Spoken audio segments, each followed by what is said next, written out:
Welcome to the Trashcats. Fucking shit. Sorry, Anyways. I just remembered something. Welcome to the Trashcats Trashcast, home of your boys. I'm Richard. I'm Steven. Today we're going to be talking about a couple of video games that are close to our hearts. Yeah, man. It's going to be Resident Evil 7 Biohazard Woo! and Myst.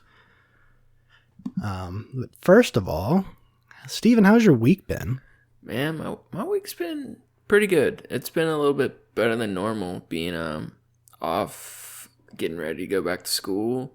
Just been working on art, writing, and pod stuff. So pretty chill, man. How about you? Hell yeah. Also not been too bad. I've been taking some extra time to do that good old self-care. Yeah, buddy. Focusing on my mental health a little bit. I mean, doing chores around the house and making sure I fold my laundry. Sometimes I don't put it away, but it's folded, and that's a better step than I was doing before. Yeah, man. That's always the hardest part, is just getting it put away. My problem's always been, it's like, I feel like I do really well, and like I'll spend a day cleaning and stuff, and laundry's usually the last thing that get finished because it's like going in the background while I'm doing other shit. Yeah. And I get the house cleaned up, and then I will, I'll have like my laundry that I finally get folded or whatever. I go to sleep or something because it's late and I don't end up, finishing it. And then it'll sit there until I have a full hamper full of laundry and this other basket full of clean folded laundry that just needs to be put away. And it's like, if I could just get to the point where I either have one or the other, not both. Yep. At all times, that's cool. If I could just have an empty hamper and no laundry that needs to be, everything's put away, that'll be my success. That means I got through the winter depression, no problem. Yeah, that would be true balance. Man, the universe would finally be right. Man, I was, right before we were recording, finishing the edit of last week's episode because I forgot I had not edited yet. And, man, it's so much fun, like, both making these and the editing. Like, I was kind of thinking about it, and, like, doing these podcasts with you, it's, like, one of the few chances of, like, getting to be really dumb and goofy, you know?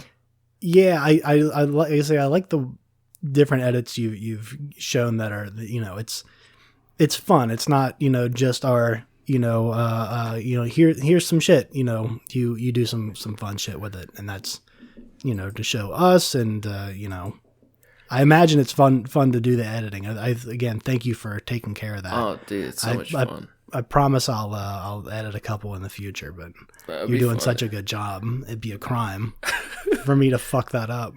But I don't know. There's something like life's so serious. And I know with, especially my own art is very serious, and having like a medium where you can just do whatever the fuck it, like, there's something that kind of feels anonymous about podding, and like, even though it's more personal with their voices, I don't know, it feels very freeing to just have the, goofy edits and dumb shit, It's way cheaper than therapy. That's true. Not saying you shouldn't also go to therapy, but yeah, both is good. That's one I consider doing, next year or this year, is starting to look into going to therapy or something. Man, I don't really have anything in particular that I feel like I need to work out, but if nothing else, a lot of people recommend it. Yeah, it helps me out a lot. Ever since the court system told me I had to have a therapist. That court recommended. Yeah, but strongly recommended. Yeah, but I haven't had to go for any reason for a long time, and I've still been going for like the last 4 or 5 years, and it's helped me a lot. Nice. Yeah. Video games, man. 50 Cent. Well, video first, games. What are you got honorable mentions? I do. I have 2 of them. So the first one, I'd like to, with the holidays passing, whatnot, we at the restaurant got a lot of different cards and, thank you things from some of the vendors that we use all the time. One of the things in particular that I really wanted to talk about that was different than anything I've ever gotten from any vendor before was it's a hardbound book with this beautiful kind of embossed cover on it and like gilded lettering. It's not a very large book. It's quite thin. But it's nice. It's a picture storybook. Now, I just held it up to the camera so you could see it. Did you actually get a chance to read the title and the text that it said? No. So the story is called The Fable of the Hot Dog Vendor. Now, this is a book that goes on for a lot more pages than it really should. But it's a story about an immigrant that moves to the country, and they started a hot dog cart. And because of the recession, they had to buy cheaper ingredients, and their business, their sales declined, and they had to sell the business. And then someone else bought the business, and they said, you know what? I'm going to take this and I'm going to turn it around. And they started using better ingredients again. And that's the whole story. And the lesson at the end is, never sacrifice quality of ingredients. And it's from one of the vendors that we don't even use anymore. Dude, that's bizarre, man. Yeah, it's real wild. What a creative idea by them, but also very strange. Yeah. That's very funny. As far as I know, we haven't ordered anything from these people in at least 3 years, since before I was there.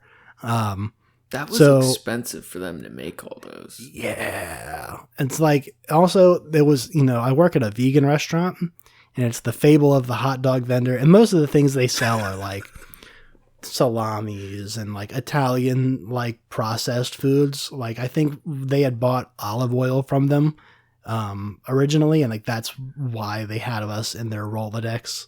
Wow. Potential customers, but...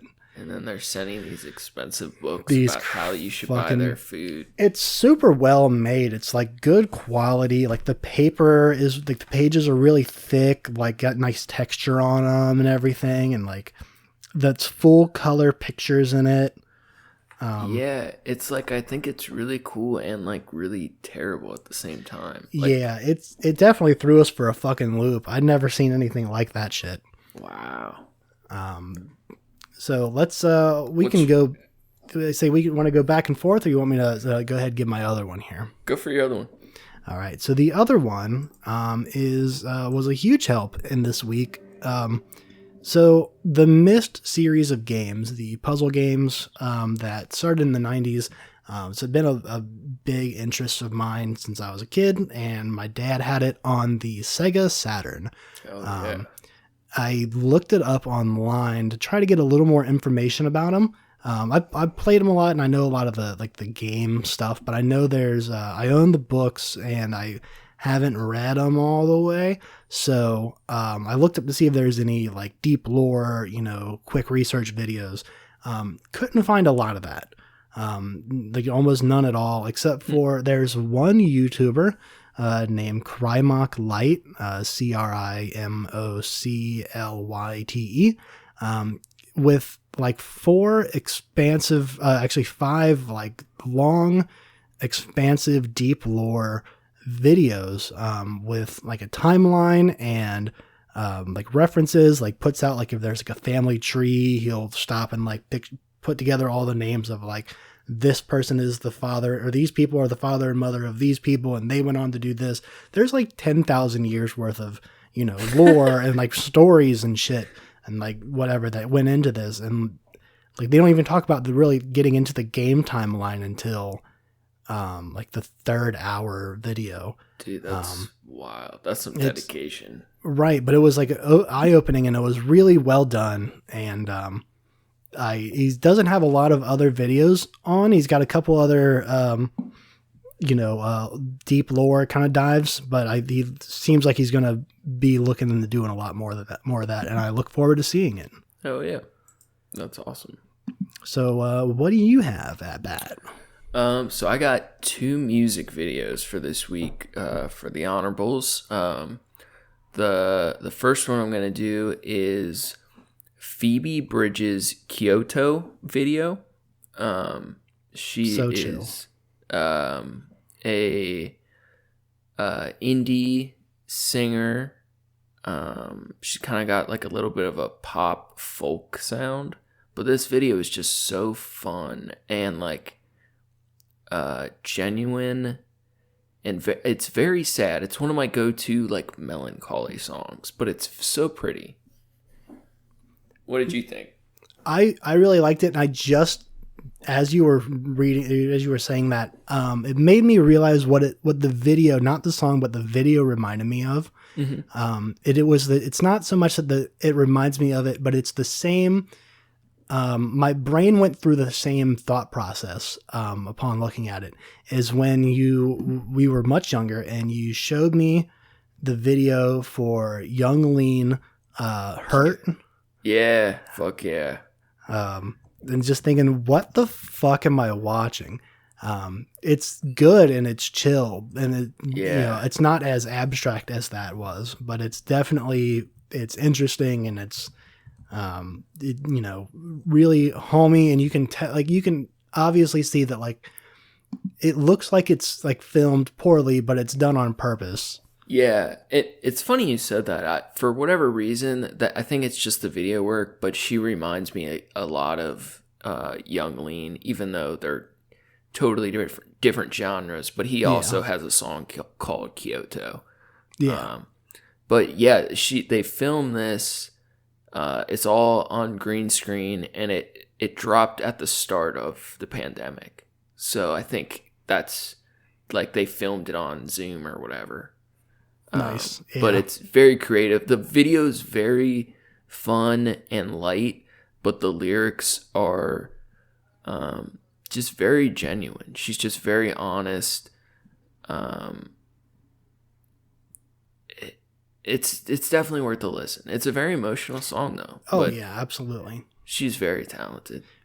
Especially for, I think I didn't catch all the lyrics so much, but it felt like the music was more, it's somewhat melancholy, but I feel like it was more upbeat than the lyrics were, which definitely just added such a different level of, especially when you mix in the video component. Now there's like 3 different levels of information hitting your brain at the same time, and I think that's an interesting way to deliver a very unique emotion or response. Yeah, because sometimes those like depressing indie songs are just like, even if the lyrics are good, it just can feel like so down or like kind of lame. Like you could listen to this song like with other people in a good energy, but you could still like feel the deepness of what she's saying. Right. It's not like Evanescence, My Immortal, where everyone's just going to cry.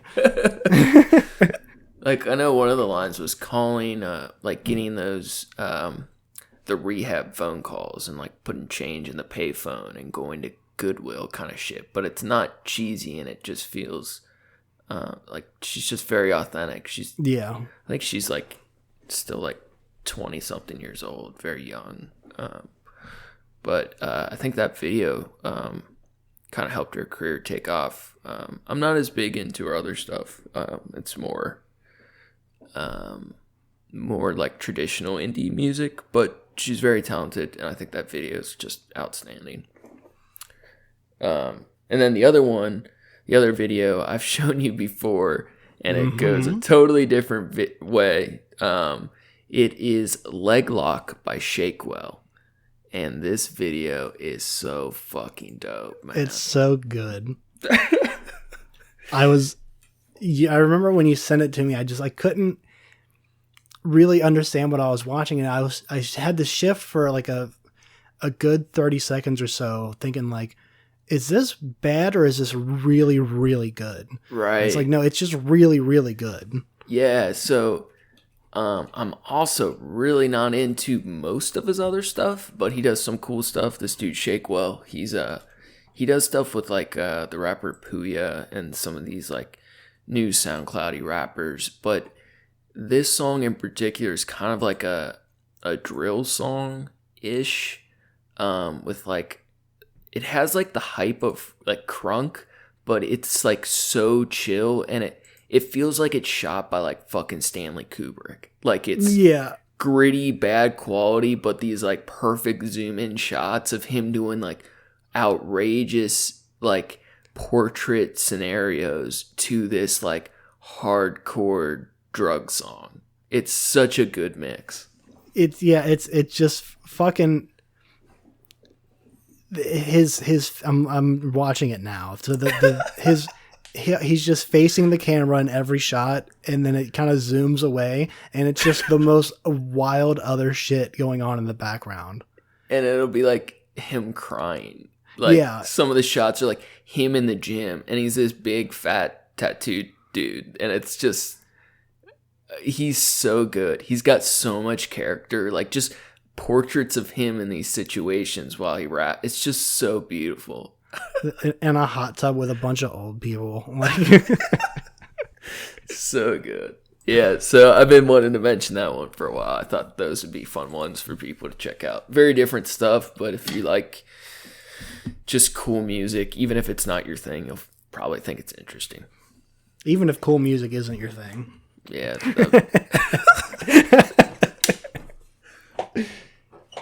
Even if you're a fucking square. No, it's super good. So what are we doing today? So we're going to be talking about a couple games. Like I said, Resident Evil 7. I think we're going to start there. So you have played, have you actually played through the whole game? Yeah. Okay. I have not. I got, well, spoilers, by the way. Yeah, how far? Yeah. So I got to the videotape of Mia where you have to hide from the mom. Oh, yeah. I think I got past that. The redneck murder dad is he chased me into the bathroom, I think, after that, and then I didn't get the final battle with him yet. Gotcha. You might even... I think that's the next step. Yeah, I think you even battle him a couple more times. But, so, Resident Evil is like my favorite game series. And I haven't played all the earliest ones, because I did kind of get into it later, but I just fucking love Resident Evil. And I was very...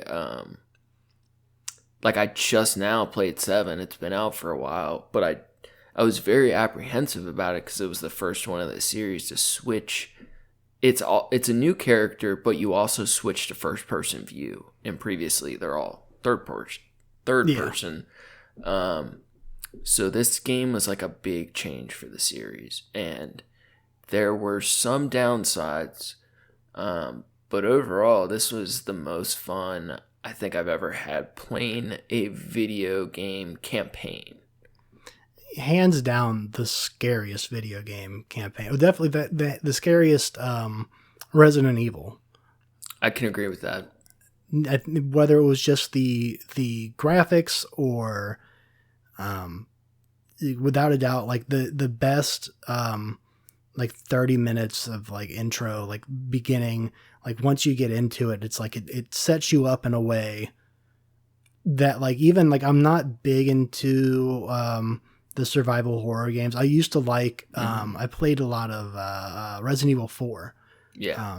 That was, fucking huge, and I played enough that I beat it. I thought I was good at it. But I just kind of I fell off of that, and I really like this one a lot more. Just the way that it gets you into the gameplay, the way it, tutorializes without making it seem like a tutorial. Yeah. I was into 5 and 6 the most, which like hardcore fans probably think that's lame, but those are the ones I enjoyed the most. But 7, it could have been a different game series. Like, it still was Resident Evil, but they could have just made it a different game if they wanted to, because it's still so uniquely its own thing. But it just was so much better than I expected. And it's one of those things where it is a bummer where, like, there's some, like, games that you unlock after you beat the campaign, but it's not like some of the previous ones where you can play, like, unlimited amount of time playing online mercenary mode or different survival modes. It's more like there's some of that, but it's more just for the immersive experience of playing this story. And they did it so well, but I'm really hoping, so 8's supposed to come out in the next year or so, they say, and it's weird because Capcom, the developer company, they got hacked this year. Oh, really? Yeah, they got a hacker group gave them ransomware, and they refused to pay the ransom. So game secrets and development have been steadily released online. Oh shit! Okay. Like, that company is always very protective of the end story of the games, and the ending has been released already. Oh damn! Like a year and a half away from release. So there's some interesting things happening with 8, but they've talked about some of the aspects, but they're really trying to expand upon this first person survival. It's so much more immersive, and it was made for the option of VR, which I think would be so fucking rad. But it really feels like you have to just survive more than any other survival game I've played. And it was hard too. It's a hard game. Oh yeah, absolutely. I found it less of a bummer to die and then have to start back over than I felt about a lot of other games that were similar. Yeah. It was, the auto saving kind of thing was huge, like it's not just, the last save point, they can continue you from a checkpoint or whatnot that you hit along the way. So you don't have to, start from your last save like you used to have to. That was huge. Also, you can walk and shoot at the same time. Yeah. Which I don't think you could do in 4 at least. No, they started that in 6. But and after you beat it the first time, you unlock Madhouse mode, and like the difficulty goes up, but the maps also become a little less predictable, and ammo's harder and stuff. But it's such a wild, like, I'm not big into, like, with myst stuff, I know you're into the lore, and I feel like that game has some interesting lore, even though there are a lot of similarities, like when we were talking about this episode, between Resident 7 and Myst in, like, the landscapes, like, 2 totally different worlds, but it's that same, like, first-person perspective of these beautiful, like, landscapes, where like Myst is like actually beautiful places. Resident 7 is beautiful horror landscapes. But what was really cool is almost the entire game took place in one house. Like, you do get out of that house a little bit at the end, but like you gotta go to the old house.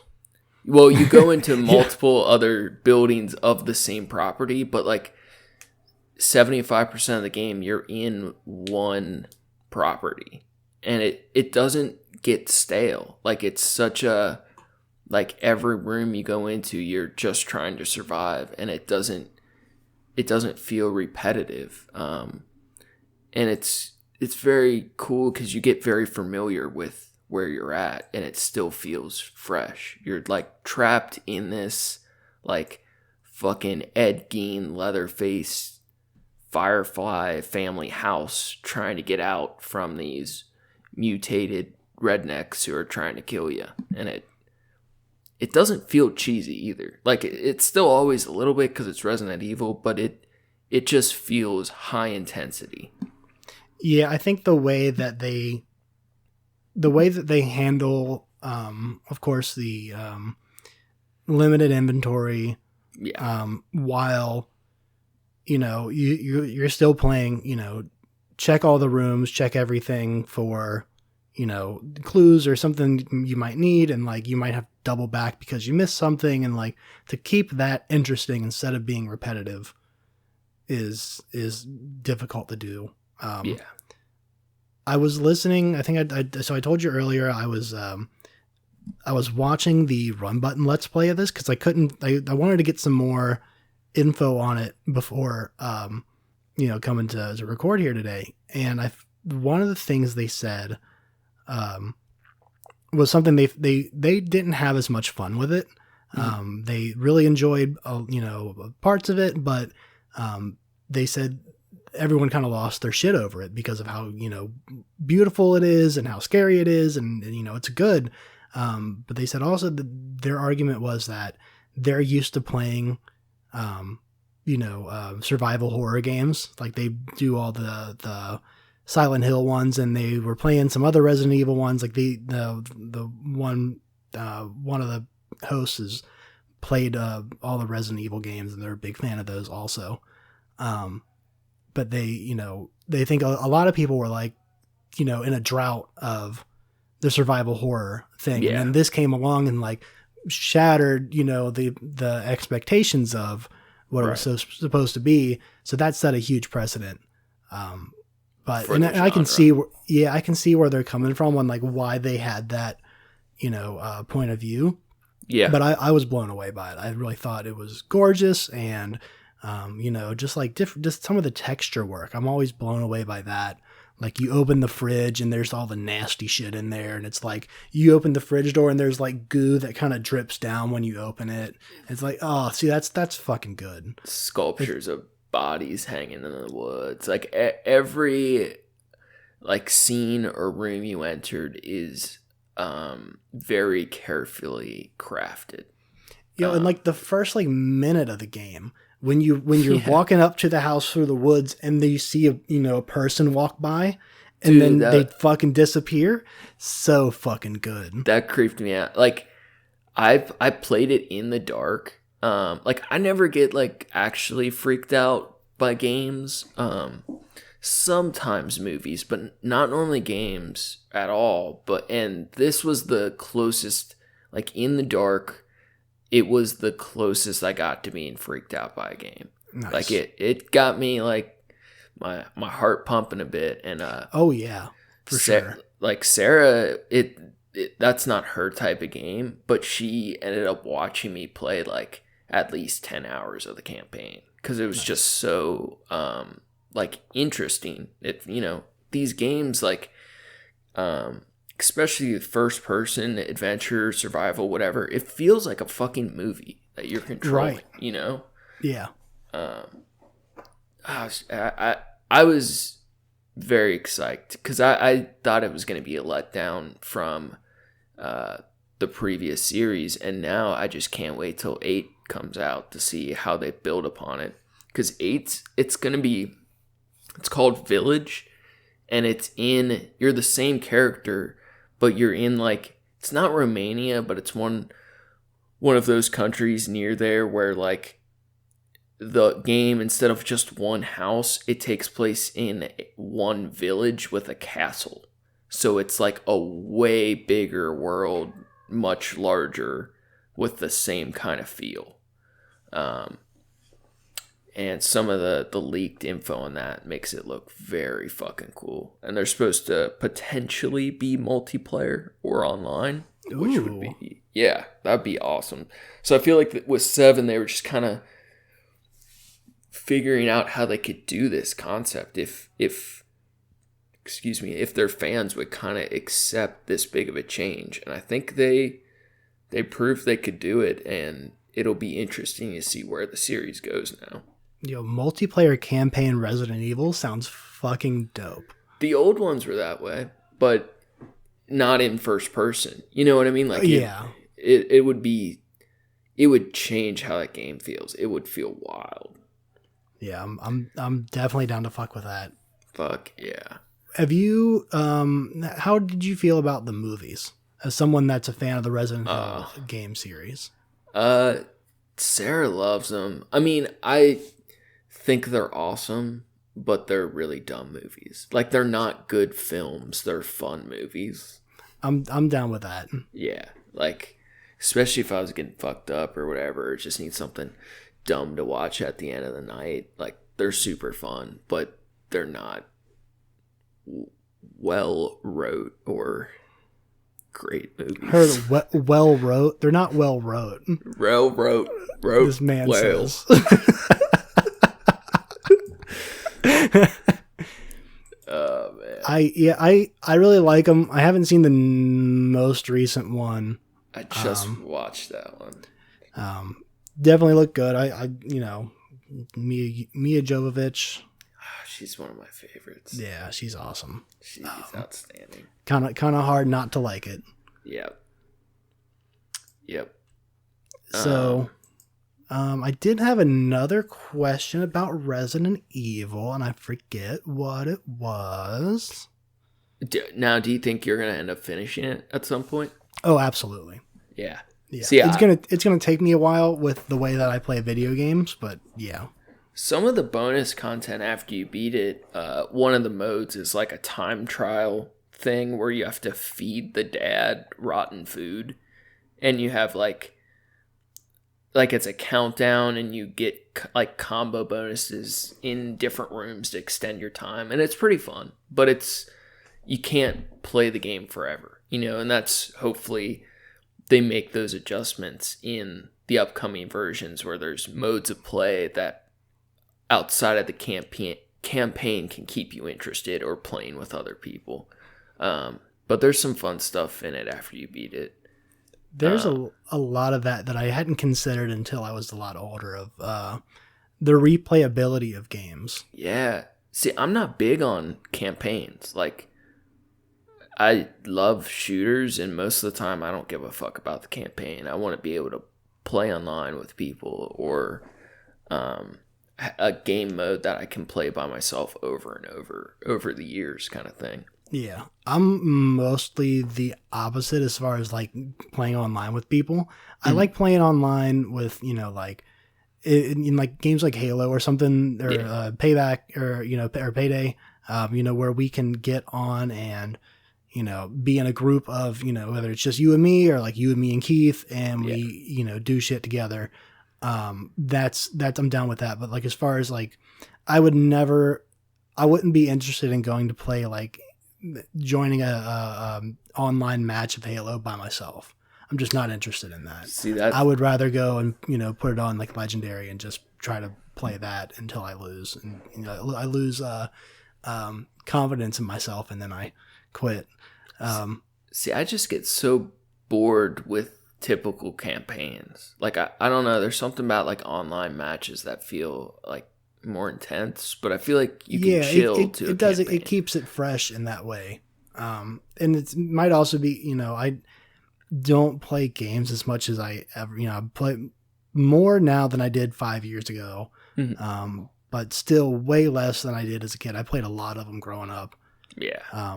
It made me, but I realized this, that like older games typically have better replayability because, they weren't long.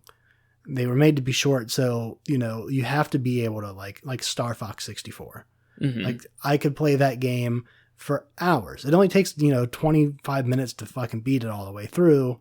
Then you try to beat it different ways. You got to underwater get the tank and right, and you got to get the badges on each, the medals on each world and shit. And it's like, try to beat my high score, but it's like I can keep playing that because even though it's the same level over and over, and same group of levels, it's like it's still fun, it's still challenging, it still brings a new energy to it. So, but that's part of the biggest failure of video games. In our lifetime, or at least the last 10 years, is how they're getting rid of split screen gaming. Like Star Fox, you'd play with a friend or whatever. Like, you should be able to play any game that they're putting out with a friend on the same fucking console without having local multiplayer should be always a thing. Yeah, they just have like ruined that where you have to do everything online and alone. Like it's ruined a lot of good games. Yeah, was it Halo 5 doesn't have local multiplayer? It's like, why? Yeah, that's a thing. Is that really? Yeah. Jesus fucking Christ. Like that was stupid. The number one game that we played, locally as friends growing up was fucking Halo. So, or that, or fucking Smash Brothers. Yeah. I haven't played Smash Brothers in a grip, man. Like since high school. Dude, I've been undefeated it was almost a decade, and then I lost a match like 2 years ago. And I haven't played much since. I had a good streak going. He went into his depression. Oh man, he was never the same after his losing his streak. It changed my life. So I hadn't played. All right, well, sorry, I have played Myst before. Mm-hmm. But I hadn't played it since I was a kid, and you hooked me up with it this week, and I was playing around, and I didn't get as much time into it, but I quickly remembered why I thought it was so cool as a kid, and I'm really looking forward to getting back to it some more. So much fun. It's such a challenge, but it's so like chill and calming.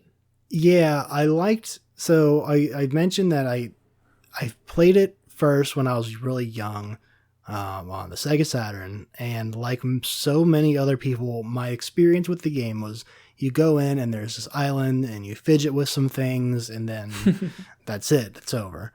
But I would say that almost everyone, especially people our age, had that experience.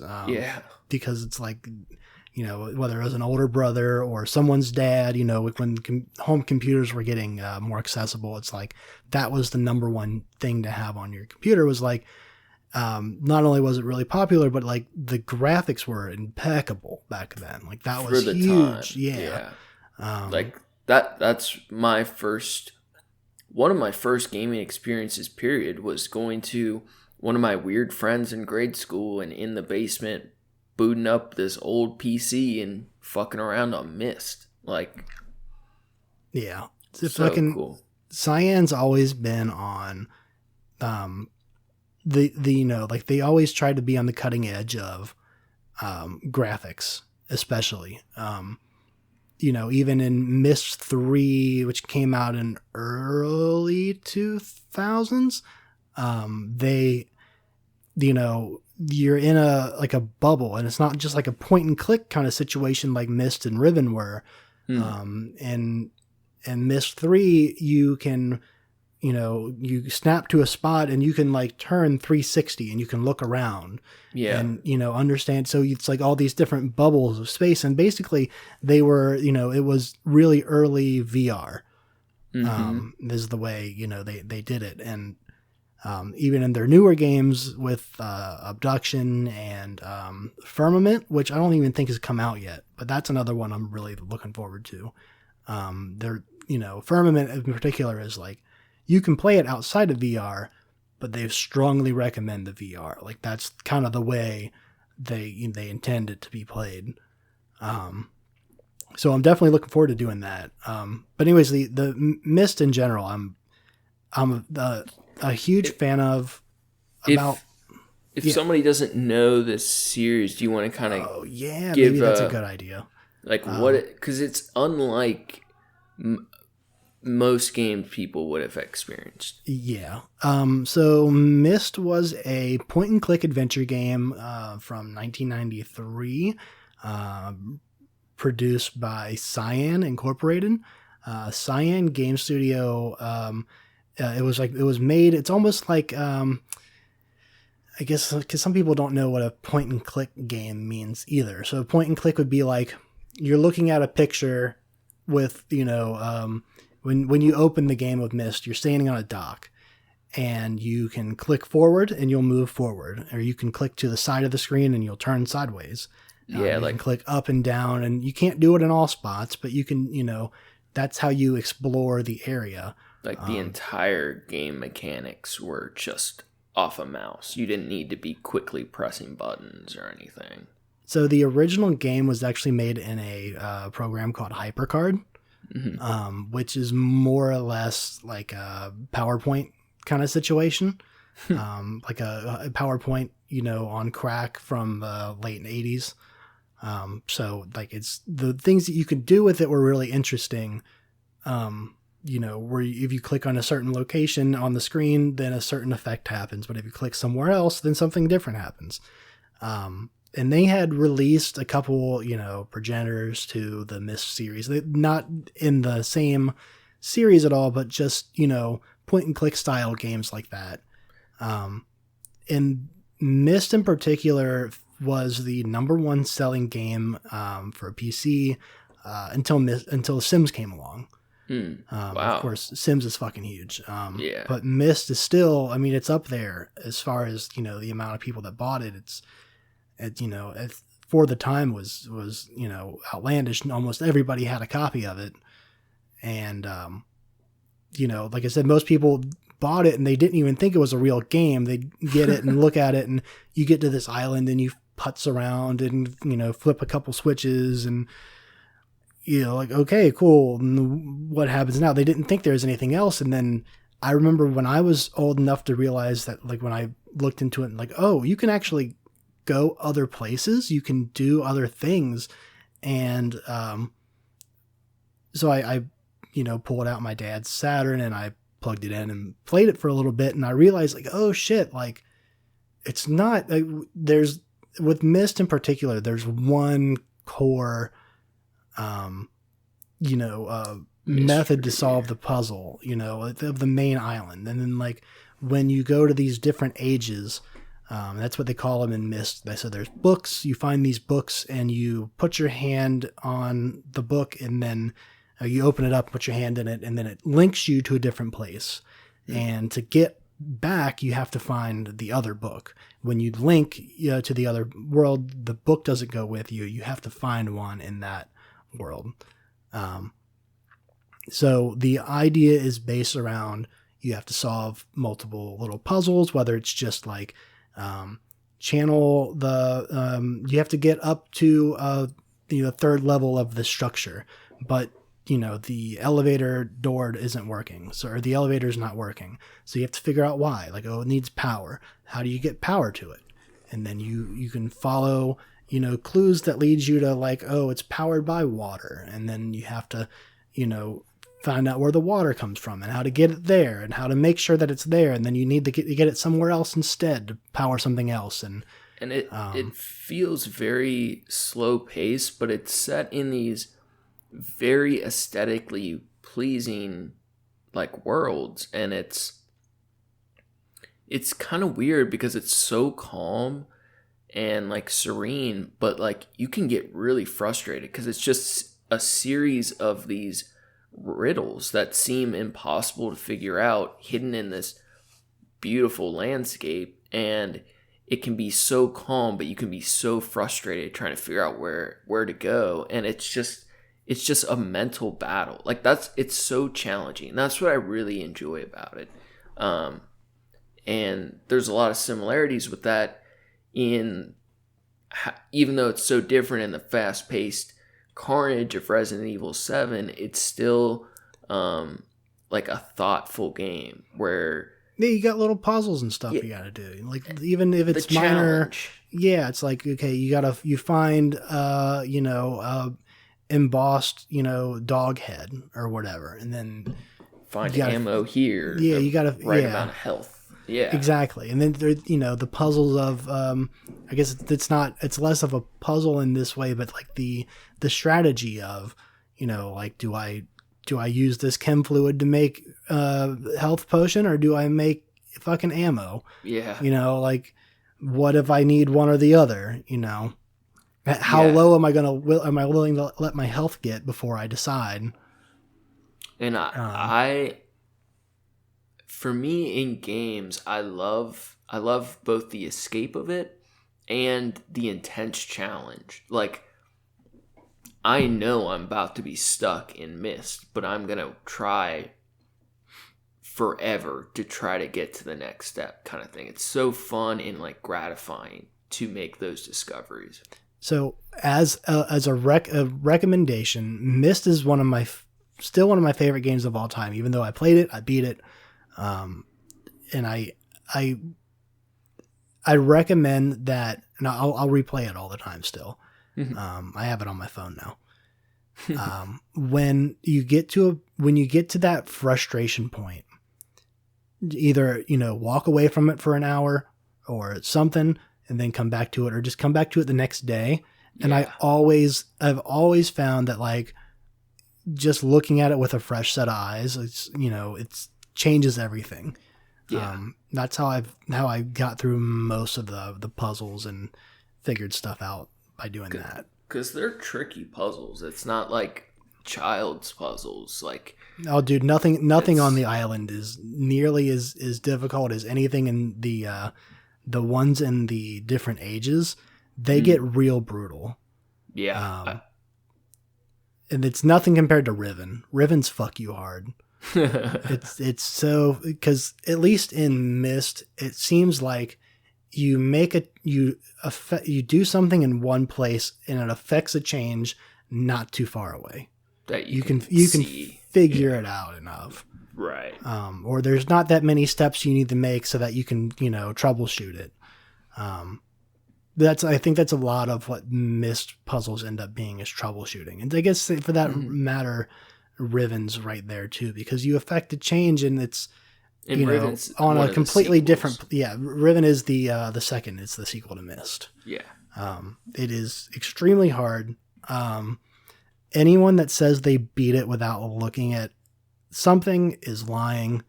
At least that's my personal opinion.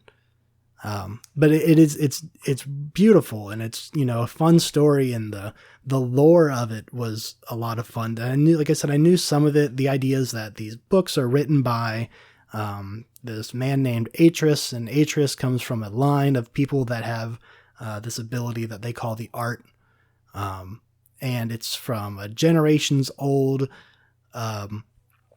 ability to, travel. And it was like interdimensional travel shit. And, it's from all I've played up to is the Myst 3, and I haven't beaten that one yet.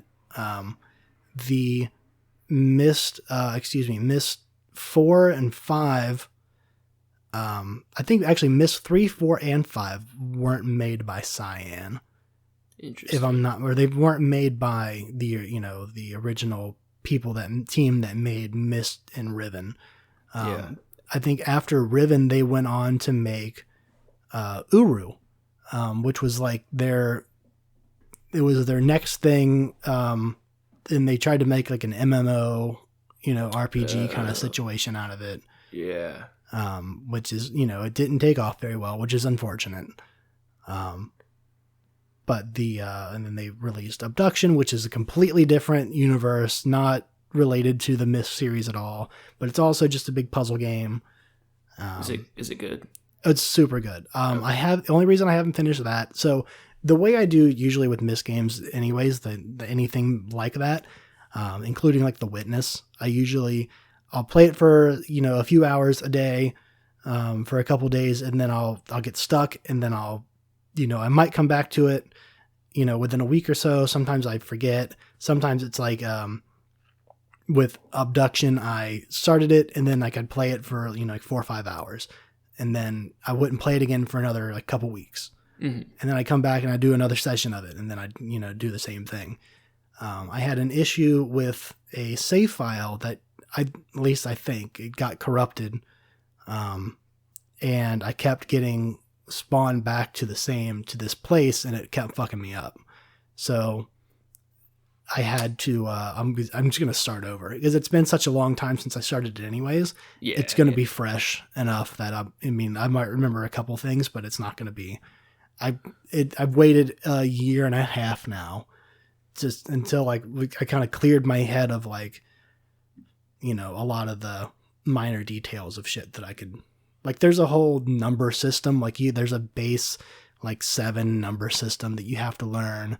And like, same with like Riven, they're big on that. They like putting in like languages that you have to figure out, like what these symbols are to figure out the order that things operate in. And it's definitely like a nerd's game. Like, absolutely. In a good way. Like, you have to just enjoy games for the sake of gaming. Like, in an intellectual way. Like, it's not action, but it is. I like having to use your mind like that in a game. Yeah, I would argue also they're meant to be played as a group. It might, and this might be, I might be biased on this because my dad told me when I was younger that he and his friends, his experience with Myst was, they played it as a group. That's how I first it's played like it. You get together and you're like making notes of things and like whether or not it's going to be pertinent or not. And I definitely recommend it with any of the Myst games, for sure with Abduction. Now, they remind me of text games. Did you get into text games at all? Like, there's a lot of similarity. Yeah, dude, absolutely. There's a lot of similarities there, but I never did them. That's my shit, man. Like, I still play them, like, now and again. Like, do you need like an emulator to run that, or? Yeah. Okay, yeah. Wow. Some of them, they like have websites where the whole game's so small you can play it online. Oh yeah, true. That's probably like, I got an emulator on my phone for free, but I used to like write them too, and I never made anything any good. But God, they're so fun, man. It is just like a puzzle that you visualize in your head, and it's very similar to Myst, where instead of clicking and pointing, it's just all chains of text, like those adventure books where you flip through. It'd be like, I was gonna say, it's like lantern. The idea always reminded me of like a choose your own adventure book, which was always my favorite shit when I was a kid. There's like the regular choose your own adventure ones, and then like Goosebumps came out with a few of them that were choose your own adventure, and that's what I would be reading on the yellow bus, like on the way home from school, shit like that. But some of these games, man, the text games, even the old ones, some of them get like complicated to the point where you have stats and can go into battle. Oh, shit. Like, your strength is high enough so you do X amount of damage, but you have to attack and block. Like, they can get really in depth, but most of them, it's a series of puzzles like Myst, where like you're trapped in a room and you have to examine things, pick up objects, and learn how to interact with them to escape your surroundings. Like, that's a very common theme.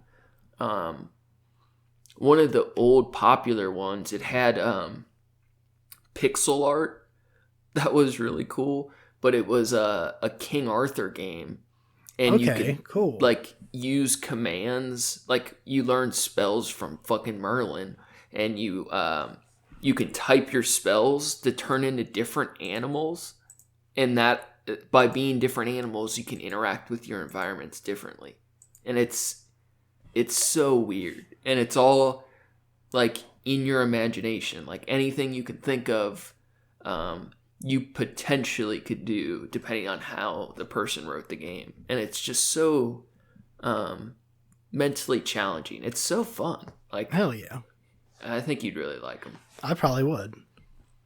To link me to some of that shit. So I just dropped a link in the chat.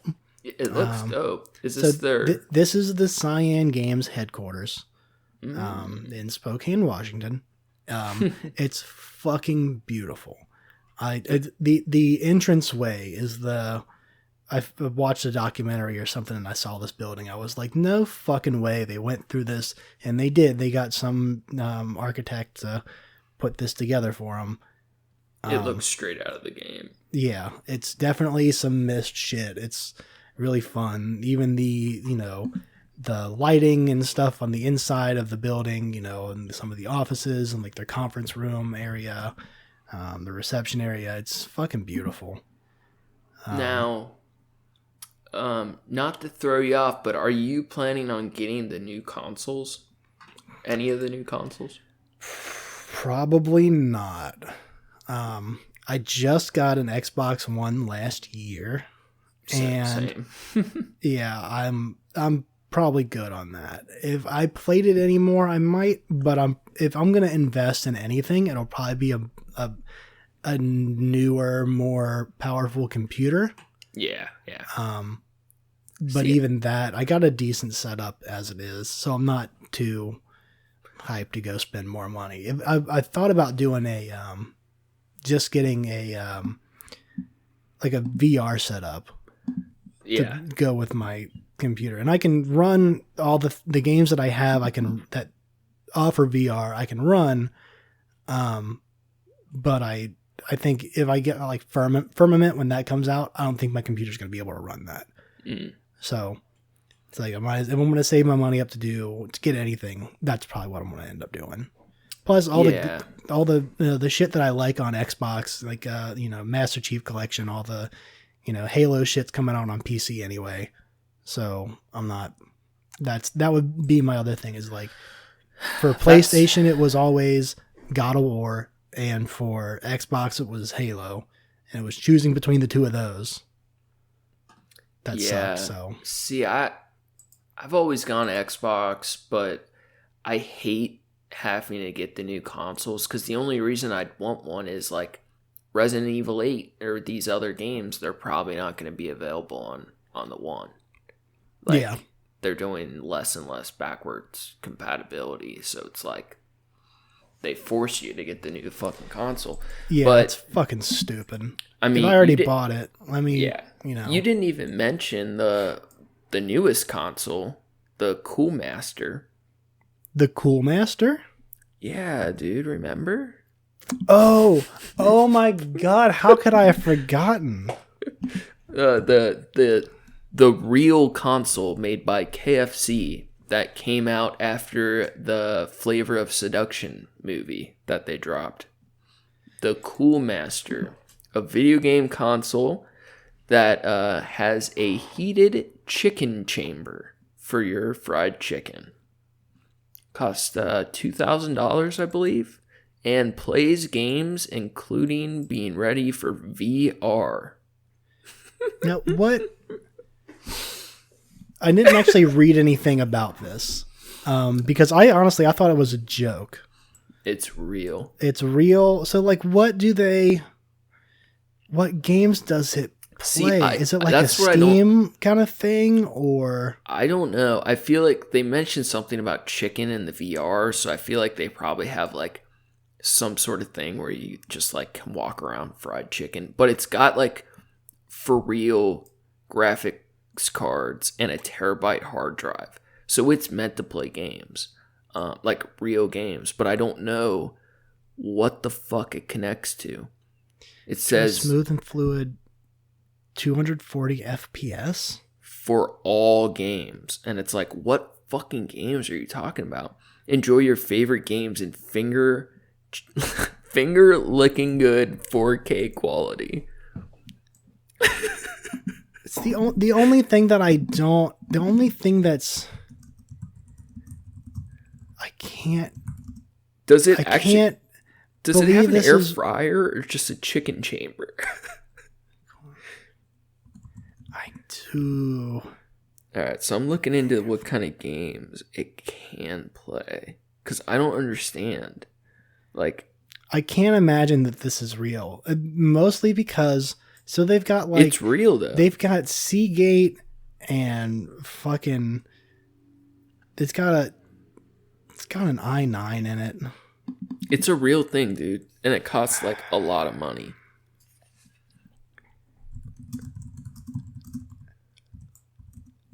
Can it play both PlayStation and Xbox games? Like what?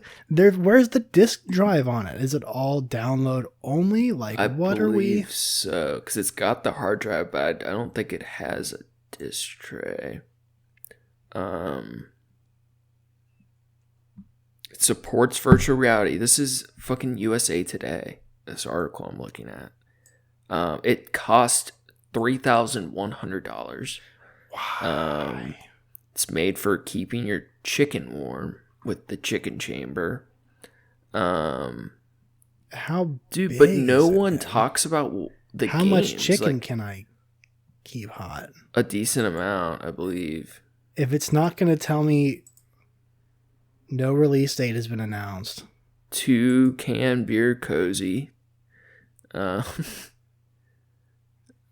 It released shortly after A Recipe for Seduction, featuring a fictionalized Colonel Sanders, played by Mario Lopez. But no one talks about what games it can play. Which That's where I call bullshit, I guess. If maybe they're just waiting for people to get on board. Yeah, or maybe it download, like maybe they partnered with somebody and you can download like Steam games or it's just a Steam machine. It's so weird though. I can't believe it got made. If it's just a like scam, like not a scam, but a joke. Yeah, but like major websites and companies are saying it's real, so that would be irresponsible, right? Like, what the fuck? Putting out chicken consoles.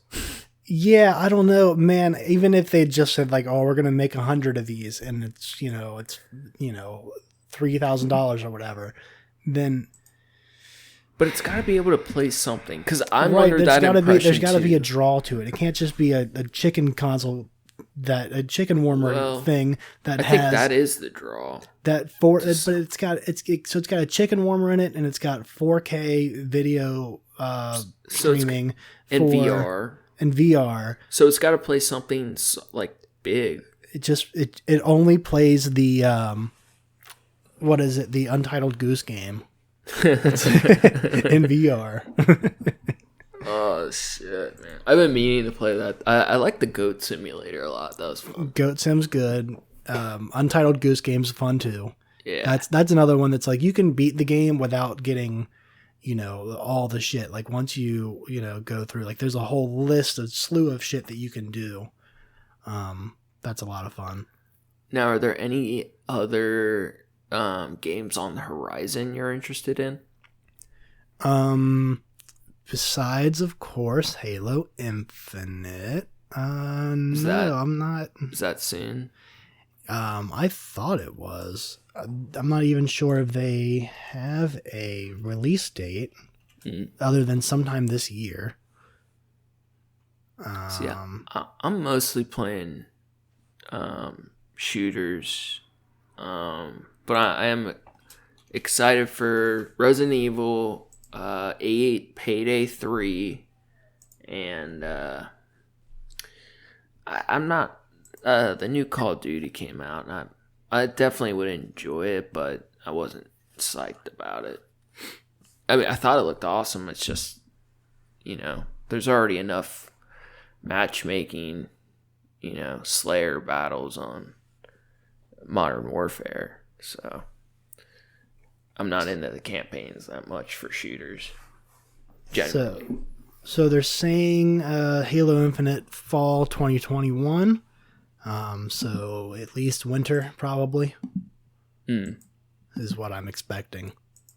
It's not a dig at 343, but just with how things are progressing lately in the world.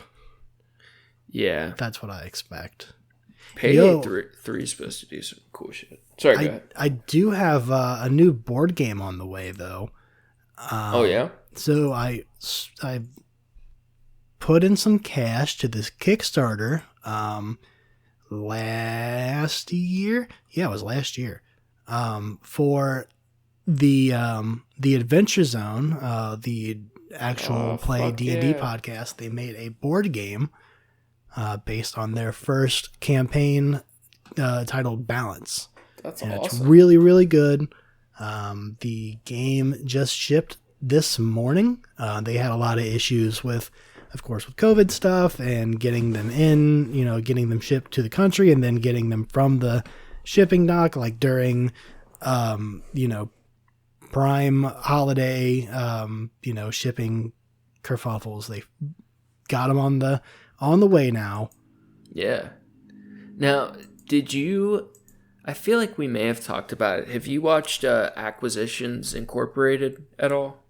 Ooh, that sounds super familiar, but I don't think so. I think you'd really like it. It's this D&D group that plays live, like on stages, with like a bunch of people, and they're comedian-esque, but it's like they have a couple different versions, but it's primarily like one campaign that's been played live for like 10 years or some shit. Okay, yeah. I've seen a lot of memes about these people. I've seen these a lot of these people in other stuff as like guests, I guess. Yeah, like one of the main dudes was a D&D creator. Like he worked there, and they play live on a stage in front of like a shit. Like I couldn't believe this many people pay to watch D&D live. Like my girlfriend is a big gamer. She's super into Warcraft and Dungeons, so she kind of got me into it, and I didn't know people, like, they were filling out theaters to watch people play Dungeons and Dragons live. And then I start watching these YouTube videos, and they're so much fun. They're really fucking fun to watch these stories. And I started to understand it. I think you'd like them a lot. Oh yeah. That actually reminds me that I know I mentioned it as an honorable mention before in the past. Drawfee. Yeah. They have they did it as part of like a network they were with. It was like an exclusive kind of thing. But they have a series called Draga. And it's their like Dungeons and Dragons and Drawfee. So they, instead of like, they do have to make like some like rolling checks, like they have stats for their character or whatever, but like usually it would be, the game goes like, you know, here's the situation that's put before you, draw the way that you react to it, or draw a solution to this problem. And then, you know, they come up with this idea, and as long as they can draw it out, then it's like, okay, then it works. You know, you do this thing. And it's like they just released it over the holidays while they, like, you know, took a break from making new shit, which was like previously, you know, you had to pay money for it or whatever, or be a subscriber on some channel or some shit. But it's super good. I definitely recommend it. Each episode's like an hour or so long, but they're a lot of fun, and they're, you know, plays on a lot of D&D tropes, but it's interesting drawing shit. That sounds cool, man. I think I'd like that. Have you gotten into any like streaming stuff, like game streaming? I watch like, Run Button do it, I guess. We watched like, I know we both watch some like Let's Play, but do you do any like live streaming people? Not in particular. Besides, like I said, besides like when Run Button does it occasionally, I like that. But you know, like the only other person I follow on Twitch is it's this girl. She's a cosplayer named Liddy Scott, and she does a lot of like Skyrim and you know, shit like that. It's not that I don't even really watch them that much. I like her cosplay work, so I saw she was on Twitch and I followed her, and then honestly, I don't even really watch it. Yeah. I think Sarah's thinking about getting into it. Yeah, I mean, I think it'd be fun, if nothing else. It's a weird world. Like, I just don't, like, I'm trying to learn a little bit about it to see how to help her get into it. You know what I mean? Yeah. I would feel weird about doing it by myself. It'd be like it was already weird. It's kind of weird enough to, like, you know, do the podcast, you know, and I have you to like bounce back and forth with that makes it, you know, like it's like just a conversation, but like to do it, the people that do it by themselves, hard. It's like you're watching, you know, chats and stuff like that, and it's like I can't fucking do it. And then like if you're just getting started and there's like no chat, then that might make it easier actually, because then you can just play the fucking game. But if you're expected to give like commentary or something, like I don't know, that's hard. Yeah. It's so, I think like it's interesting. You might just have to do it with her. Oh man, don't tell her that. You can be the jokes to her, whatever she's doing. Yeah, I'll just distract her the whole fucking time. That's how Run Button works. Is it? Yeah, the one of them plays the game, and it's usually like the one plays the game all the time. The other one doesn't play the game because when they play the game, the other person isn't paying any fucking attention, and they're both bad at it. But they'll like get off on tangents about doing other stuff, and like they talk about other shit for like multiple episodes in a row that they record at the same time. They're playing Silent Hill Homecoming right now, and I saw that got off on a tangent about pizza for like two straight episodes, and like the newest episode that just came out was called "We're Still Talking About Pizza." That's funny. Yeah, I don't know. I don't think I would enjoy streaming myself, but I think it's interesting, and it's crazy how big of a market there is for both like video games and nerd shit like podcasts and D&D and streaming. Like it is a weird time right now because everyone needs so much content. Yeah. Like I know I'm devouring content, and I feel like there's just so many more like small audiences available on the internet who are potentially interested in like weird shit you are. It's cool. Right. Yeah. Yeah, I'm excited to see that. I'm glad that like you said, nerd culture, nerd shit is becoming cool. Yeah. I just got my mom to watch Stranger Things. Nice. We just finished the 3rd season of that. Super fucking good. Hell yeah. But that the idea of like, I mean, even the D&D stuff, I felt like, yeah, it was some nerd shit, but then like, what is it? There was a quote. I don't even remember where I heard it, but it was like, now LARPing is nerd shit. And like, if you get, like, that's reserved. Like we play in D&D, we're not LARPers, we just play D&D. Yeah. And it's like, and LARPing's too far. My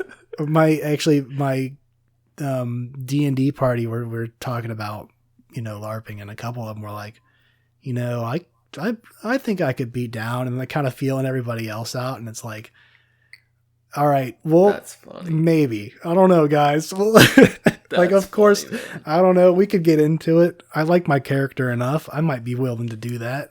That's funny, man. I have to get a bow and get some cosplay and get some armor. See, man, it's weird. Like, I don't like fantasy stuff. Like, I did as a kid, and like I still like will love Lord of the Rings or whatever. But I don't really like D&D, like the medieval fantasy worlds. But I just fucking love like interesting storytelling. Like, as long as like it wouldn't matter what time zone a lot of these games that feel very nerdy to me are, as long as the story is interesting and it's like an immersive experience.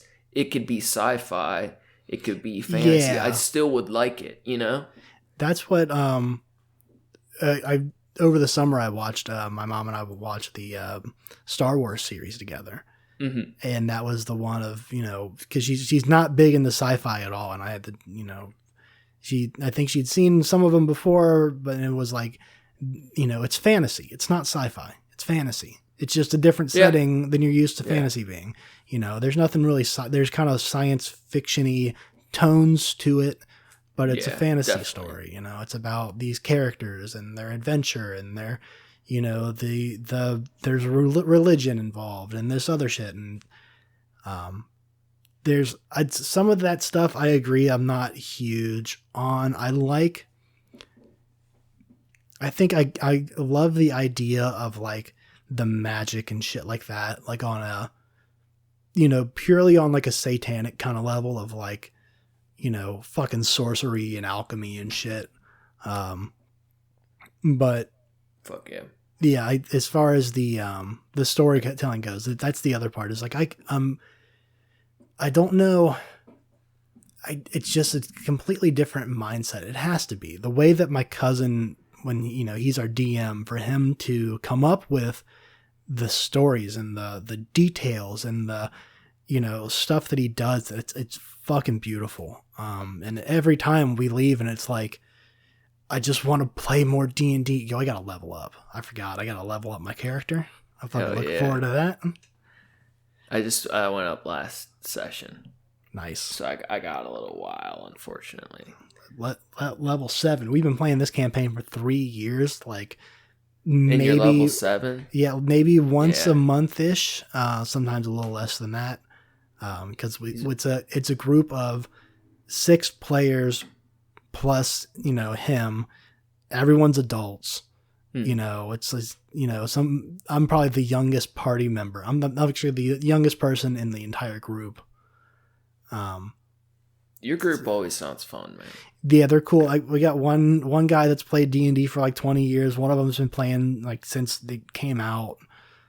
Then the other ones have played other parties and DM stuff before, and you know, they were big 4th edition jerk-offs from way back, and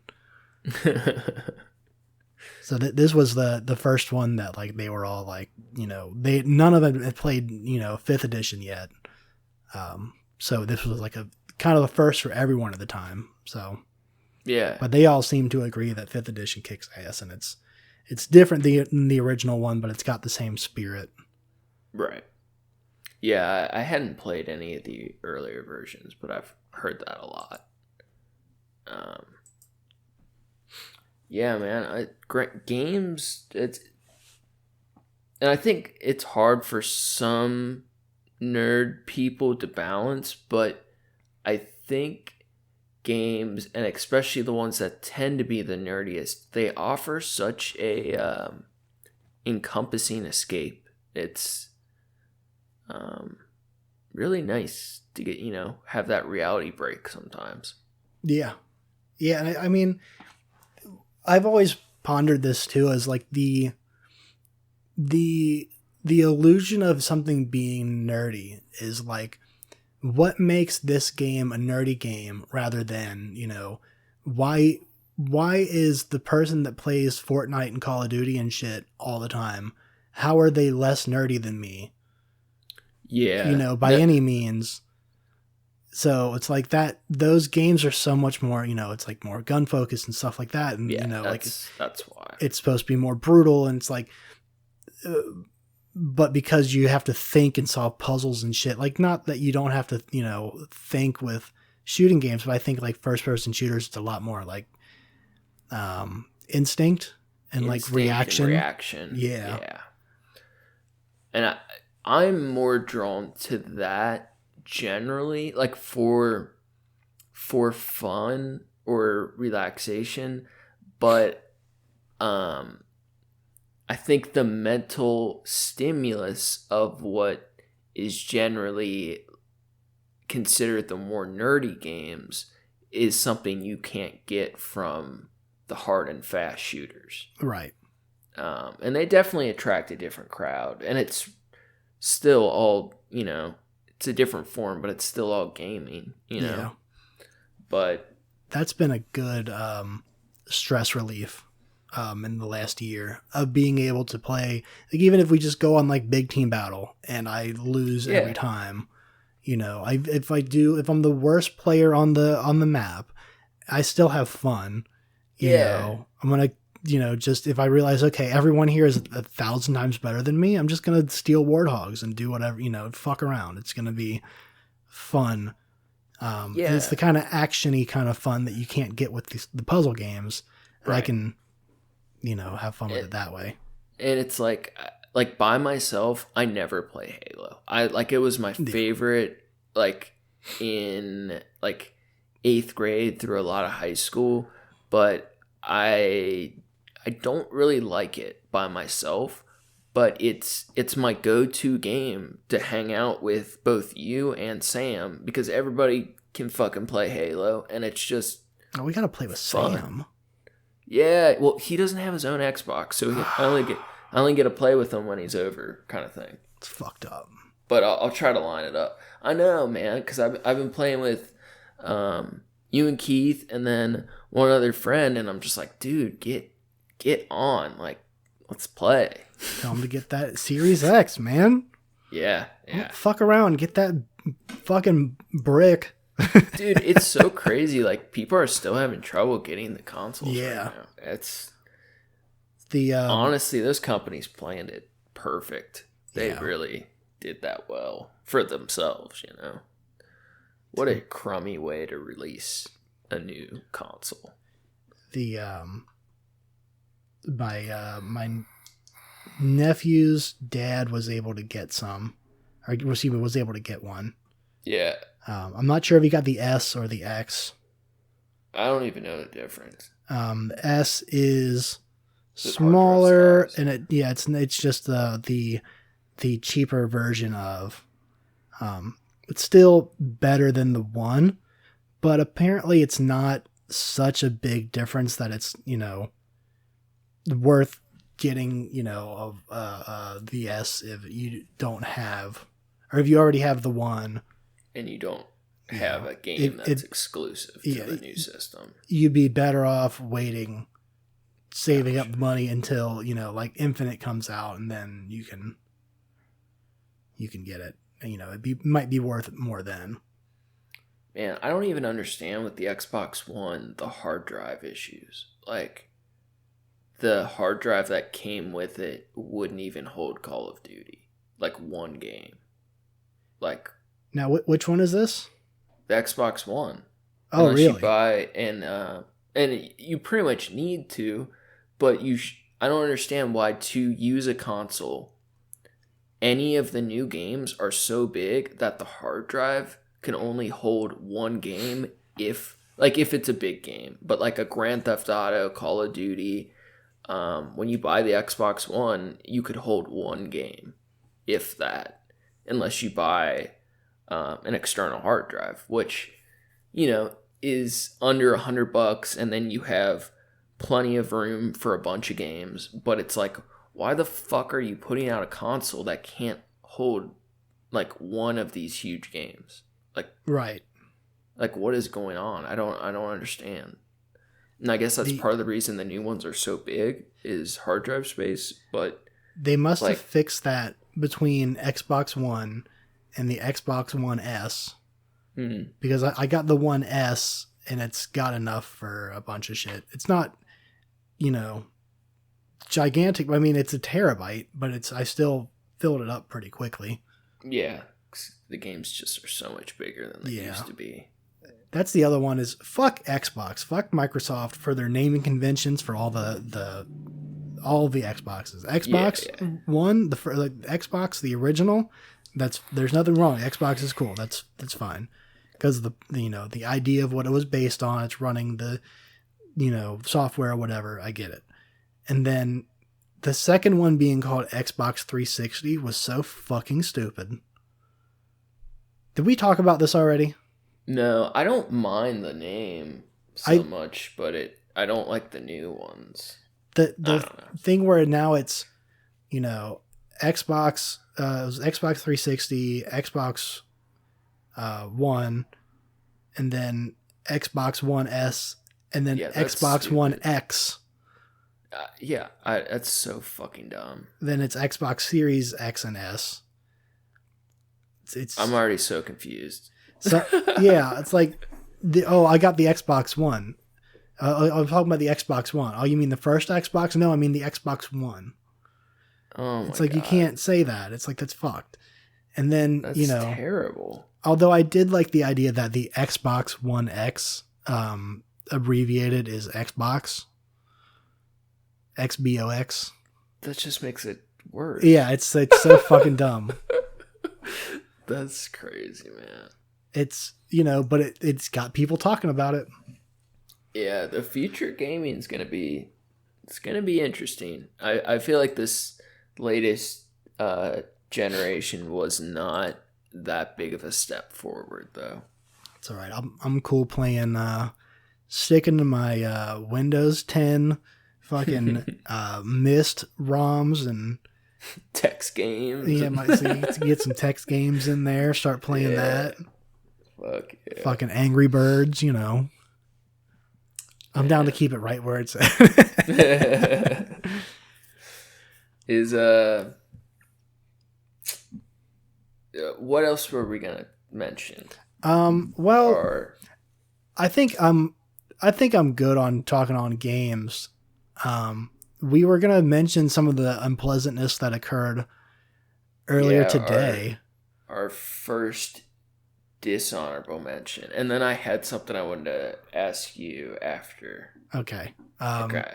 So let's talk about something that sucks. And I think it's our country in general, the state of affairs. Here's the thing that really sucks. So today is the day that that the Capitol building was charged upon by a mob of protesters, the rioters.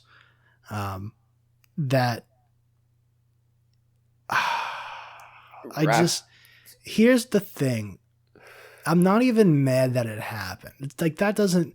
I've been saying personally for years that, you know, the revolution's coming and that's the only way to effect a change is to fucking storm in and do something. The thing that makes me angry beyond all belief is that the reason that they decided to charge upon the Capitol building this afternoon, climbing the fucking walls and fucking going in costumes and shit, was because they are fueled by the lies propagated by Donald Trump that the elections were rigged. And it's the people that are in their own echo chambers of shit listening to them say over and over again that the elections were rigged. And then on Fox News, they come out and they start talking about like, well, all these people are angry because they think that the elections were rigged. It's like, well, they fucking think that because you said it to them. So of all the reasons, the many, many, many reasons that Americans had to, you know, storm Washington,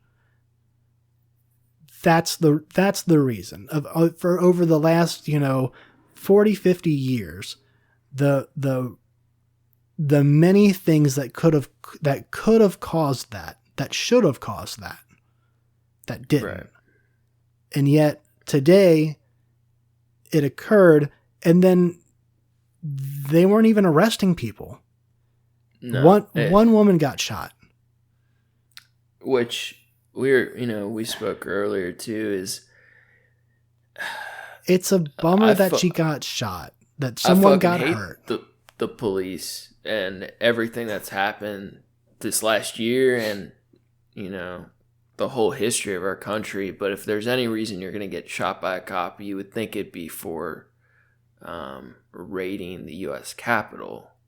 But it's like if the group of people that were involved in that today were Antifa or the left, it would have gone down very differently than it was Trump supporters wrapped in flags chanting, USA.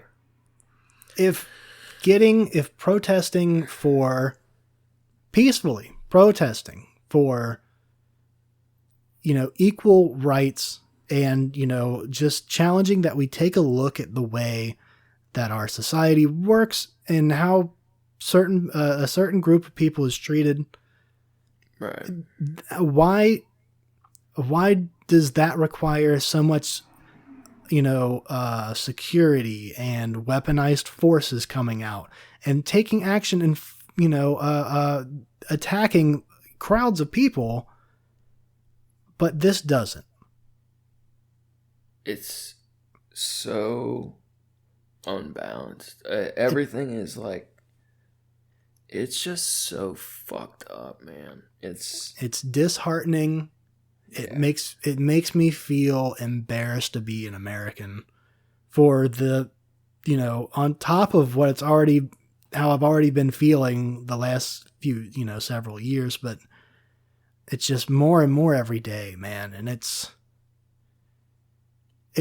somebody needs to be, whether it's, Donald Trump or, someone that, Fox News, someone needs to be charged for inciting the violence, inciting this riot, this panic, this fear.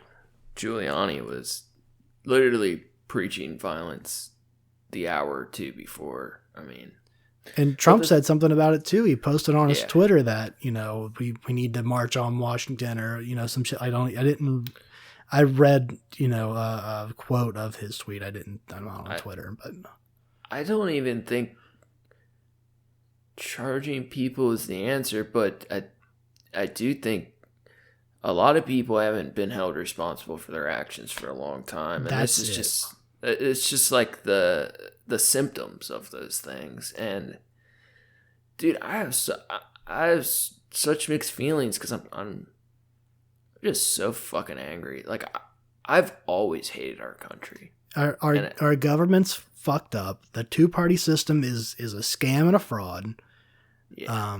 The way that you can come into power, come into a name in this country is fucked up. You need money to, fund a campaign like this, and you can't get money unless, you're either in bed with the right people, or, you monopolize on the capitalism that's destroying, the post-stage capitalism that's destroying so much of this country, and the working class people that make up our majority. And it's so fucked up. And like I said, it's not that it happened, it's that it happened it's the reason that it happened. Yeah. And then the way that the government responded to it, which was with nothing. And they said, oh, we're going to find the people with video and we'll track them down and press charges. And it's like, that's nothing. It's like you showed the world today that a group of 200 some odd people can just walk in the front fucking door and do whatever they want. They were unarmed. Dude, it was mostly unarmed, but it literally was the last couple months have been a failed coup. I mean, it's just, what's so weird is like pretty much everyone in the country is dissatisfied with our country, but everyone has, and there's a large split between the two parties, but everyone wants it to be a different way. Like almost no one, like normal everyday people, are happy with how things are, right? But everybody has a different idea of what it should be, and we're at this weird, timeline of this divide on which way it goes. And it's weird because I really care, but I also don't care, and I just want to be somewhere else. But I used to avoid thinking about and getting too involved in politics, mostly because it didn't affect exactly. It's just straining. It just made me upset, knowing that my voice wasn't heard, and I can vote the way I want to vote. But if neither party, neither of the two-party system represent, right, or neither of the two-party system, not just the people, the candidates, whatever, but the parties themselves, that they don't represent what I think needs to be represented, I would only be choosing one of those two to prevent the other one. You're picking the lesser of two evils, and it shouldn't ever be that way. No. That's fucked. The fact that these other people, other smaller people aren't getting a better shot, an independent party isn't getting a better shot, is because of, number one, money. But if they had, they have to be in one of these two parties to even debate on TV, or to be given attention to on media, and that angers me. That makes me so mad, because the country wasn't built on two parties.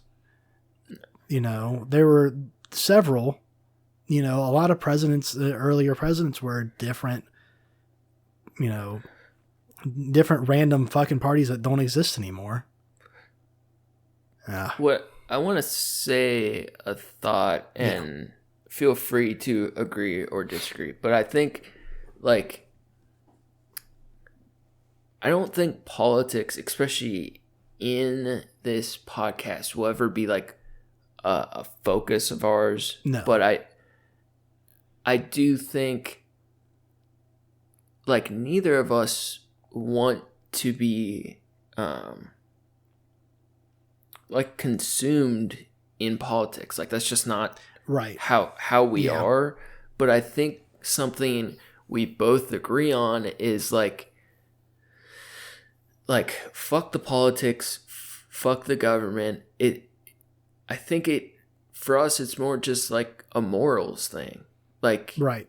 The reason we're frustrated with the government, how things are, whatever, isn't because it's like Democrat or Republican. It's just like a lot of people, I think we fucking hate injustice and like people being taken advantage and like bullied upon. I don't think it will ever be like our big focus, but I do think in general we'll always be able to speak our minds about.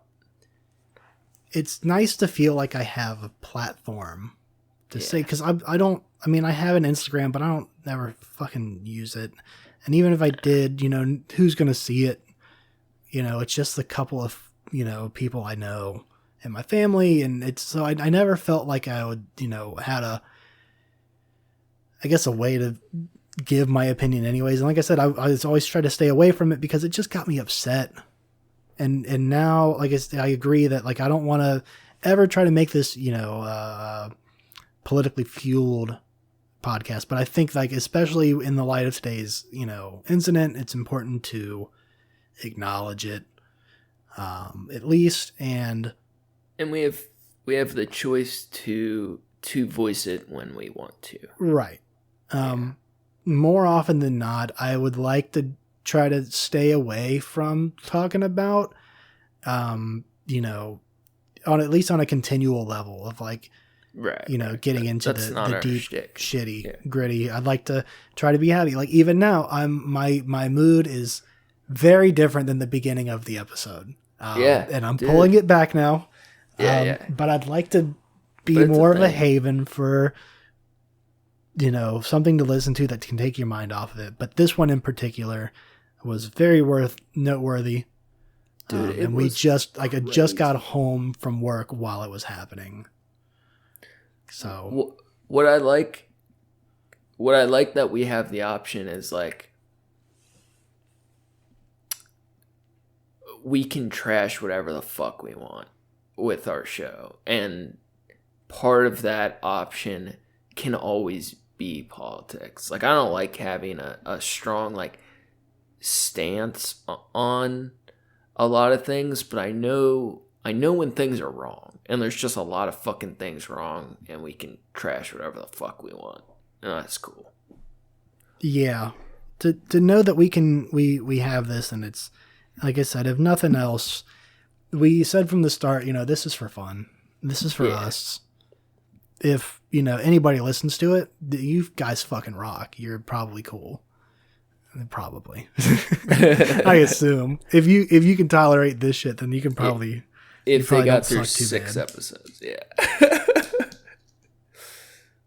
But I do what the only encouraging thing is I do think a lot of people feel the same way we do. Like I think the majority of people are upset by things, and while there's still like there's enough shitty people to be a major problem, there's a lot of people who don't like how things are. Yeah. And want things to be better. So it's going to be interesting to see how things go, you know? Yeah. They apparently just went back to counting the electoral votes. So, yeah, like just a couple minutes ago. Good. So there's that progress moving forward. Fuck them all. go fucking buy Myst, real Myst Masterpiece, and play it. Yeah. Fuck and everything and play Resident Evil. Play Resident Evil. If you have an Xbox and you have Game Pass, Resident Evil 7 is on Game Pass. Yeah. Shouts out to Run Button again for giving me some more information on Resident Evil 7. So the interesting, I wanted to also mention, I mentioned Run Button a lot in this episode, but it's also, I found Run Button because of Myst. When I started to play through it again like 6 years ago or whatever, when I picked it back up as an adult, I realized I needed help. And that was the first place I looked at. And they don't have the answers. So I quickly realized, they're not what I'm looking for, but it's very funny. So I ended up, listening to more of it, and I went to more of their other videos and got into them that way. Real quick, I like, and we don't have to know, it can be a brainstorm, but I like putting us on the spot. For next week? Yeah. Read my mind. So next week's open, right? Yeah. Yeah. Let's see. We usually have a something. Anything in particular on your mind? No, I think if it's a freestyle one, we can just see how it goes. I think the last time it was our first one, I think it worked pretty well. Let me throw this spaghetti at the wall and see if it sticks. I'm hungry for spaghetti. So good, because the topic's food. I could be into some food. That's something I have a lot of personal knowledge on. I just realized I was a foot away from the microphone. I have a lot of personal knowledge on food, so that could be a nice, smooth one. Do you want to? What if we broadened it? Because I think for me, I will struggle to keep up if it's just food. But what about just things we're creating right now? Arts and foods. Okay, yeah. Okay. I'm down with that. Cool. I'm definitely going to have a bunch of input on that next week because I'm rewriting a menu, and that's always fun. Yeah. That'll be fun to talk about, though, man. Yeah, it should be interesting, and I should have a lot of... That should light a fire on my ass, too, to get it done faster, too. I'll have more things to talk about next week if I get more shit done. I have a lot already, but I think to make it really interesting. Yeah, Speaking of food, my cat's licking my laptop. Oh, sorry. Continue. I'm curious how like some of these more like loose episodes will sound, but I'm also very excited for some of our future ones that we've discussed. I'm digging like how, like regardless of what anybody thinks when they listen, I really like being able to explore the variety of topics. Yeah, it's and challenging. We started a podcast today with the idea that we're going to talk about Resident Evil 7, and then we're going to talk about Myst, and then somehow we got on D&D for a while, and like our thoughts on fantasy shit, and I love that. And the government coup, and yeah. Well, cats licking laptops. We had planned on talking about the government thing a little bit, just to mention a little bit. Just because it was so fucking crazy. It's been a weird fucking year, man. Real wild shit. Yeah. Do you got anything like cool coming up? Change ups or projects? Anything? Steady right now. Mostly steady. I mean, like I said, besides this menu change up, that's gonna be my main focus for a minute. Anything fun at home? Not so much. Mostly still, just like I said, trying to make sure I keep on top of, keeping my room organized and keeping the house organized, and because that's the number one way that I realize that I fall into depression. During the winter especially. So if I keep on top of that, I can try to stay above it maybe. Dude, that shit's hard other than and that, consuming enough. That's for sure. I keep telling myself I'm going to draw more, but then I get home and I just do not feel like it. Man, I or I have finished to go that. to work the next day, so I need to go to sleep at a regular time. Yeah, that's a struggle for me too. I finished that drawing of my parents' house, and I meant to show you. Oh, yeah. It's always so hard to get a good picture of graphite stuff, so I need to get a good scan of it. But I think it turned out pretty good, especially a technical drawing like that for me is not my specialty, and I'm not like super honed into drawing, but I think it turned out pretty good, and I'm psyched to let you check it out sometime soon. Yeah, houses are hard. It's so fucking hard. Houses, cars, bikes, horses. Yeah, things were horses are different for a different reason, but yeah, I mean, animals are tough in their own way, but for me, organic is so much easier than straight lines. That measured and perfect angles is so tricky. Yeah. Your shading has to be so smooth. Fucking perspective. Yeah, exactly. Yeah, I had to use a lot of tricks to help myself. Like, I photographed it first. I, did some basic transfer stuff. I approached it very procedurally, opposed to, my normal style of just being fast and loose. But it was fun. It was challenging. I go back to school in 5 days, and I feel like it's gone by so quick. I had a really nice break, but I have all these projects going on, and I just want to keep doing my creative work, and I know I have to switch gears again soon, which will be fine. It's just hard, I want to keep doing the stuff I'm passionate about more, Yeah, absolutely. So definitely always try to continue focusing on putting your energy in that direction. Do what you love and fuck the rest. And fuck everyone else. Yeah, you gotta make money, but it's all about passion shit. That's for sure. At least for me. Maybe that's why I haven't made a lot of money. Well, you know what they say, you gotta spend money to make money. And you got to go to the strip club to spend money.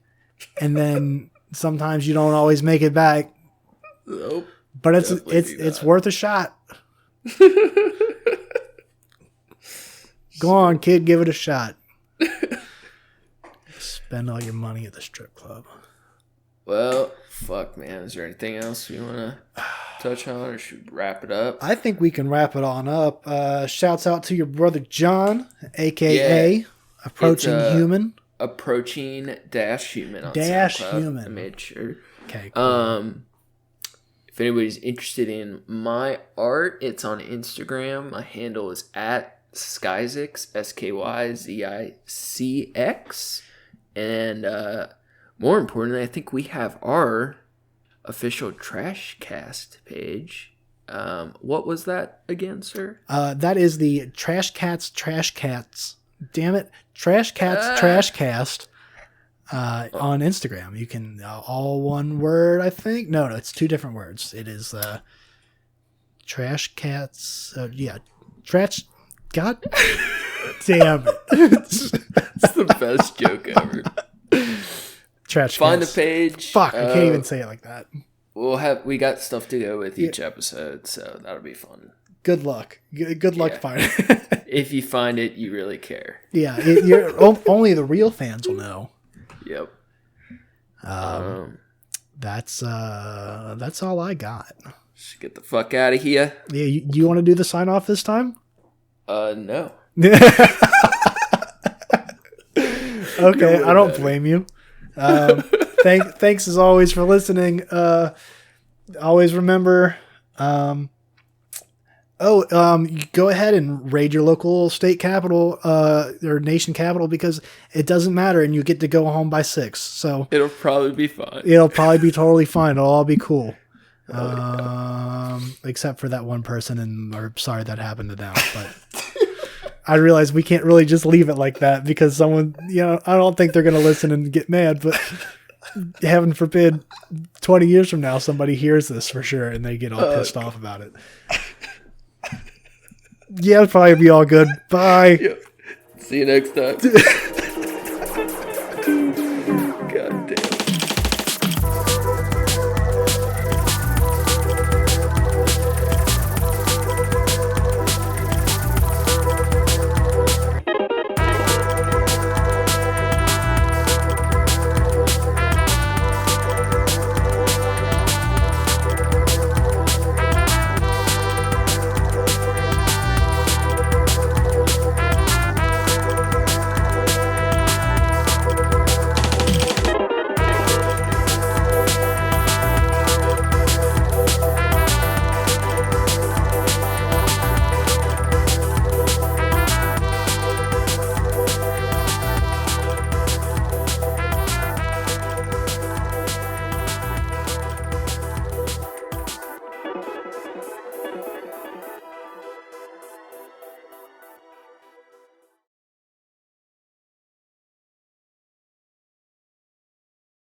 Ooh, what's this on my inhaler thing? There's like some boogers. I doesn't look like it. It kind of, from the light that I have here, it kind of looks like blood. That's not good.